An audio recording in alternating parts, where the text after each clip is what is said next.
Well, I grew up in the northeast coast. And I've been going to that beach even when it was not yet developed. When I was a young boy, I remember there's a lot of mangrove swamps everywhere. In fact, the one from Pasir Ris, it got extended right up to Changi Point, which I used to visit before. I even took sampans with my dad from Siglap.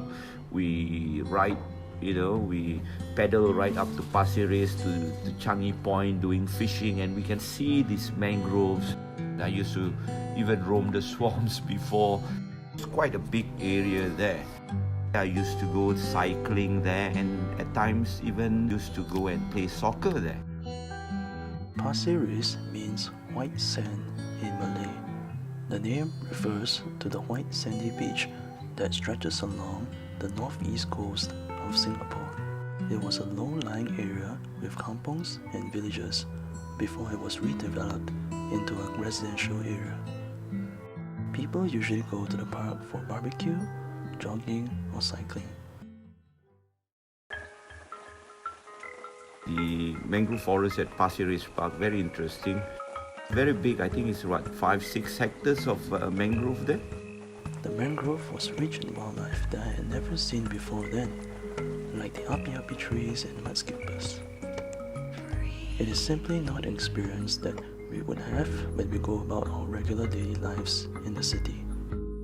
You know, it's a getaway in this bustling city, in this small island of Singapore.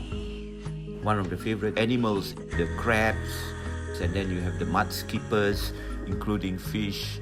Quite a number of animals. I even caught sight of wild boars some time ago.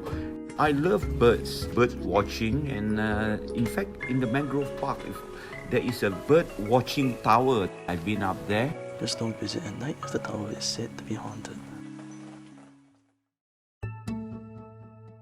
Mangroves is something that is quite reminiscent to the existence of Singapore.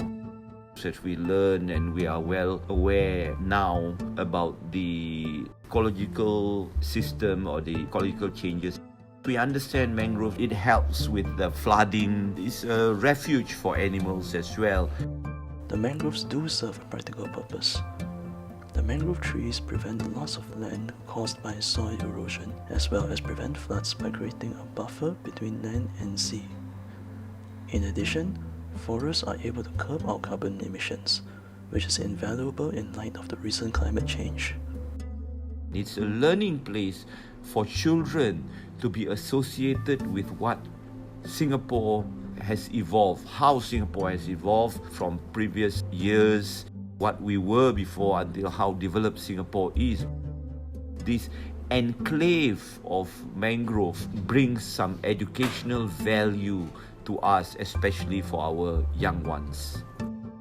Although Singapore is very well developed, but we are not left behind in terms of nature park. The development of Pasir Ris is very well done. It's a quite balanced ecological system. You have some conservatory forests there like the mangroves, and even the park, the balancing between ecological and development there. We should all the more preserve green spaces like the mangroves and work to integrate them into our cities. This is especially true in a highly competitive yet land-scarce place like Singapore. It holds a lot of value on what Singapore was and how we balance the development of Singapore between development and having this ecological system still maintain and still conserve this area of mangroves in Singapore.